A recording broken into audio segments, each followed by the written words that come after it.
നമസ്കാരം. ഏത് വിധേനയും തൻ്റെ ചിത്രവും തൻ്റെ പേരും എല്ലായിടങ്ങളിലും എത്തണം എന്നുള്ളതാണ് പല ഭരണാധികാരികളുടെയും താല്പര്യം. മുൻപ് ഒരു ശ്രീനിവാസൻ സിനിമയിൽ പറഞ്ഞതുപോലെ എൻ്റെ ഫേസ് എൻ്റെ ഫുൾ ഫിഗർ, എൻ്റെ ഫുൾ ഫിഗർ എൻ്റെ ഫേസ്, എവിടെ നോക്കിയാലും ഫ്ലക്സ് കാണണം. ഇങ്ങനെയാണ് ഇപ്പോൾ പിണറായി വിജയനും ഉദ്ദേശിക്കുന്നത് എന്നാണ് മനസ്സിലാക്കാൻ കഴിയുന്നത്. തുറവൂർ മഹാദേവ ക്ഷേത്രത്തിൽ ഇപ്പോൾ പിണറായി വിജയൻ്റെയും ദേവസ്വം ചെയർമാൻ്റെയും വലിയ ഫ്ലക്സുകളാണ് ഉയർത്തിയിരിക്കുന്നത്. ശബരിമല ഇടത്താവളമായ തുറവൂർ മഹാദേവ ക്ഷേത്രത്തിൽ പിണറായി വിജയൻ്റെയും ദേവസ്വം ഓഫീസേഴ്സിൻ്റെയും എല്ലാം ഇതുപോലുള്ള ഫ്ലക്സ് വച്ചതിനെ ഹൈക്കോടതി അതിനിശിതമായ ഭാഷയിൽ വിമർശിച്ചിരിക്കുന്നു. ദേവസ്വം ചെയർമാനും ദേവസ്വം ഓഫീസേഴ്സുമെല്ലാം ദേവസ്വത്തിൻ്റെ നോക്കി നടത്തിപ്പുകാർ മാത്രമാണ്, സൂക്ഷിപ്പുകാർ മാത്രമാണ്. അവർ ഒരിക്കലും ക്ഷേത്രത്തിൻ്റെ ഉടമസ്ഥരല്ല. അതുകൊണ്ട് ഇത്തരം പരിപാടികൾ ആര് ചെയ്താലും അംഗീകരിക്കത്തക്കതല്ല എന്ന് കോടതി അതിനിശിതമായി തന്നെയാണ് പിണറായി വിജയനെയും ഇപ്പോൾ ദേവസ്വം ബോർഡ് ഓഫീസർമാരെയും ചെയർമാനെയും എല്ലാം ഹൈക്കോടതി നിശിതമായി വിമർശിച്ചിരിക്കുന്നത്. ശബരിമല ഇടത്താവളങ്ങളിൽ വലിയ വലിയ തുകകൾ മുടക്കി ഫ്ലക്സ് വയ്ക്കുന്നതിന് പകരം അവിടെ എത്തുന്ന അയ്യപ്പന്മാർക്ക് ഏതെങ്കിലും തരത്തിൽ അത് അന്നദാനമായി കൊടുക്കുകയാണെങ്കിൽ അതൊരു പുണ്യപ്രവൃത്തിയായിരിക്കും എന്നാണ് ഹൈക്കോടതി ജഡ്ജിമാർ പറഞ്ഞിരിക്കുന്നത്.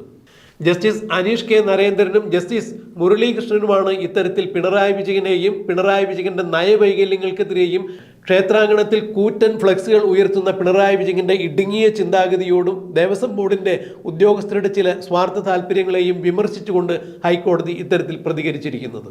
അക്ഷരാർത്ഥത്തിൽ ഹൈക്കോടതി പിണറായി വിജയന്റെ മർമ്മത്ത് തന്നെയാണ് അടിച്ചിരിക്കുന്നത്.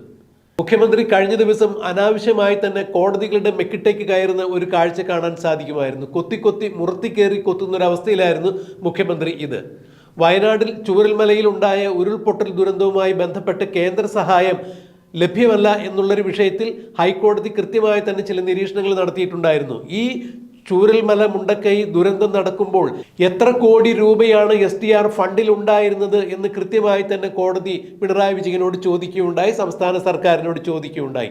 എന്നാൽ ഇതിൻ്റെ കൃത്യമായ കണക്കുകൾ ഒറ്റ ഇരിപ്പിൽ ഒറ്റ ശ്വാസത്തിൽ കോടതിക്ക് നൽകാൻ സാധിക്കില്ലെന്നും ജില്ല കേന്ദ്രീകരിച്ചുള്ള കണക്കുകൾ അതാത് ഇടങ്ങളിൽ നിന്ന് കിട്ടുന്ന മുറയ്ക്ക് ലഭ്യമാക്കാം എന്ന തരത്തിലായിരുന്നു മുഖ്യമന്ത്രി പിന്നീട് പറഞ്ഞത്. കോടതിയുടെ ഇടപെടലുകൾ ചില സമയങ്ങളിൽ ചിലപ്പോൾ ചില അസ്വസ്ഥതകൾ സൃഷ്ടിക്കുന്നു എന്ന് പിണറായി വിജയൻ പരസ്യമായി പറയുകയുണ്ടായി.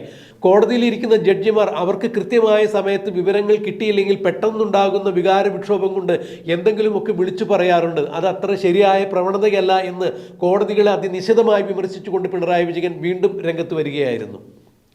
കഴിഞ്ഞ കുറെ കാലങ്ങൾക്ക് മുമ്പ് ജസ്റ്റിസ് ദേവൻ രാമചന്ദ്രനെ മാടമ്പി എന്നൊക്കെ വിളിച്ച് പിണറായി വിജയൻ ആക്ഷേപിക്കുകയുണ്ടായി. എന്നാൽ അതിന് തെറിക്കുത്തരം മുറിപ്പത്തൽ എന്ന രീതിയിൽ തന്നെ ജസ്റ്റിസ് ദേവൻ രാമചന്ദ്രൻ പ്രതികരിക്കുകയുണ്ടായി. ചില ആളുകൾക്ക് ഒരു ധാരണയുണ്ട്, രാജാവാണ് വലിയ ആള്. എന്നാൽ രാജാവിനെ സംബന്ധിച്ചിടത്തോളം രാജാവ് കൃത്യമായി ഒന്ന് മനസ്സിലാക്കണം, പ്രജകളും രാജ്യവും ഉണ്ടെങ്കിലേ രാജാവുള്ളൂ. ഈ രാജാക്കന്മാർ ഇത് മനസ്സിലാക്കിയാൽ നല്ലതാണ് എന്നിങ്ങനെയാണ് ജസ്റ്റിസ് ദേവൻ രാമചന്ദ്രൻ പിണറായി വിജയന് മറുപടി കൊടുത്തത്. ന്യായാധിപന്മാർ മൂല്യാധിഷ്ഠിതമായി തന്നെയാണ് വിധികൾ പ്രസ്താവിക്കാറുള്ളത്, അല്ലാതെ വെറുതെ അതുമിതും പറയുകയല്ല എന്ന രീതിയിൽ തന്നെയാണ് ജസ്റ്റിസ് ദേവൻ രാമചന്ദ്രൻ പ്രതികരിച്ചതും പിണറായി വിജയന്റെ മർമ്മത്തടിക്കുന്നത് പോലെ പ്രതികരിച്ചതും.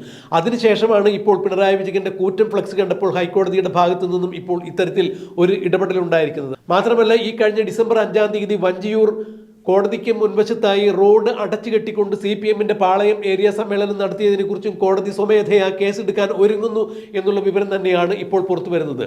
അവിടെ സ്ഥലം SI ഉൾപ്പെടെയുള്ള പോലീസ് ഉദ്യോഗസ്ഥന്മാർ കോടതിയിൽ നേരിട്ടെത്തി സത്യവാങ്മൂലം കൊടുക്കണം എന്ന് തന്നെ കോടതി ഇപ്പോൾ പറയുന്നു. ഈ വിഷയത്തിൽ, അതായത് പൊതുജനത്തിന്റെ സഞ്ചാര സ്വാതന്ത്ര്യം അടച്ചുകെട്ടി പൊതുവഴി അടച്ചുകെട്ടി പൊതുപരിപാടി നടത്തിയ CPMനെതിരെ സ്വമേധയാ കേസെടുക്കാൻ കഴിയുമോ എന്ന് കോടതി ആലോചിക്കുന്നു എന്ന് പറയുമ്പോൾ ഈ പാർട്ടിക്ക് സ്വന്തമായ കോടതിയും വക്കീലും പോലീസും എല്ലാം ഉണ്ട് എന്ന തരത്തിൽ തന്നെയാണ് ഇപ്പോൾ പിണറായി വിജയനും CPMും പെരുമാറുന്നത്. പൊതുജനത്തിന്റെ സഞ്ചാര സ്വാതന്ത്ര്യം അടച്ചുകെട്ടി പൊതുവഴി അടച്ചുകെട്ടിക്കൊണ്ട് അവിടെ പാർട്ടി സമ്മേളനം നടത്തുമ്പോൾ ഈ രാജ്യത്ത് നീതിന്യായ വ്യവസ്ഥകളെ വെല്ലുവിളിച്ചുകൊണ്ട് തന്നെയാണ് പിണറായി വിജയനും CPM പാളയത്ത് ഏരിയ സമ്മേളനം നടത്തിയിരിക്കുന്നത്. ഈ ഏരിയ സമ്മേളനത്തിൽ പങ്കെടുത്തതായിട്ട് CPMന്റെ സംസ്ഥാന സെക്രട്ടറിയായ MV ഗോവിന്ദനും. കോടതി അത് പ്രത്യേകം എടുത്തു ചോദിക്കുകയുണ്ട്, ഏത് നേതാവാണ് ഈ സമ്മേളനത്തിൽ സംബന്ധിച്ചുകൊണ്ട് സംസാരിച്ചത്, ആരൊക്കെയാണ് പങ്കെടുത്തത്, ഇതിന്റെ കൃത്യമായ വിവരങ്ങൾ സ്ഥലം പോലീസ് SI കോടതിയിലെത്തി സത്യവാങ്മൂലം നൽകണം എന്ന് തന്നെയാണ് കോടതി പറഞ്ഞിരിക്കുന്നത്.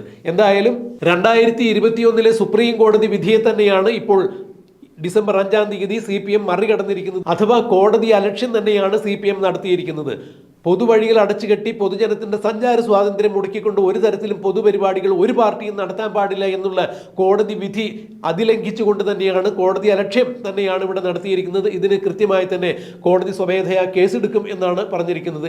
എന്തായാലും കൊത്തി മുറത്തിക്കേറി കൊത്തുന്ന രീതിയിൽ പിണറായി വിജയൻ കോടതിയെയും ജസ്റ്റിസുമാരെയെല്ലാം വീണ്ടും ആക്രമിക്കാൻ തുടങ്ങിയതോടുകൂടി കോടതിയും കൃത്യമായ രീതിയിൽ വടിയെടുത്തിരിക്കുന്നു എന്ന് വേണം ഇതിലൂടെ മനസ്സിലാക്കാൻ. പിണറായി വിജയന്റെയും ദേവസ്വം അധികൃതരുടെയും കൂറ്റൻ ഫ്ലക്സുകൾ ക്ഷേത്രാങ്കണത്തിൽ നിന്ന് നീക്കം ചെയ്യണം എന്ന് തന്നെയാണ് ഇപ്പോൾ കോടതി ഉത്തരവിട്ടിരിക്കുന്നത്. ഭക്തന്മാർ ക്ഷേത്രത്തിൽ എത്തുന്നത് ഈശ്വര ദർശനത്തിന് വേണ്ടിയാണ്, അത് ഈശ്വരനെ കാണാൻ വേണ്ടി തന്നെയാണ്, അല്ലാതെ മുഖ്യമന്ത്രിയുടെയോ മറ്റ് രാഷ്ട്രീയ നേതാക്കളുടെയോ അഥവാ ദേവസ്വം ബോർഡ് ജീവനക്കാരുടെയോ കൂറ്റൻ ഫ്ലക്സുകൾ കാണാൻ വേണ്ടിയല്ല, ദേവീ ദേവന്മാരെ ദർശിക്കുവാൻ വേണ്ടിയാണ്. അതായത് ഈശ്വര സാക്ഷാത്കാരം തേടി ക്ഷേത്ര ദർശനത്തിന് എത്തുന്നവർ ദേവനെ കാണാൻ വേണ്ടിയാണ് എത്തുന്നത്, പിണറായി വിജയനെ കാണാൻ വേണ്ടിയല്ല എന്നുള്ളത് തന്നെയാണ് കോടതി കൃത്യമായി തന്നെ പിണറായി വിജയന്റെ മർമ്മത്തടിച്ചുകൊണ്ട് ഉത്തരവിട്ടിരിക്കുന്നത്. എന്തായാലും മണിക്കൂറുകൾക്കുള്ളിൽ തന്നെ പിണറായി വിജയന്റെ കൂറ്റൻ ഫ്ലക്സുകൾ അവിടെ നിന്ന് നീക്കം ചെയ്യണം എന്ന് തന്നെയാണ് കോടതി ഉത്തരവിട്ടിരിക്കുന്നത്.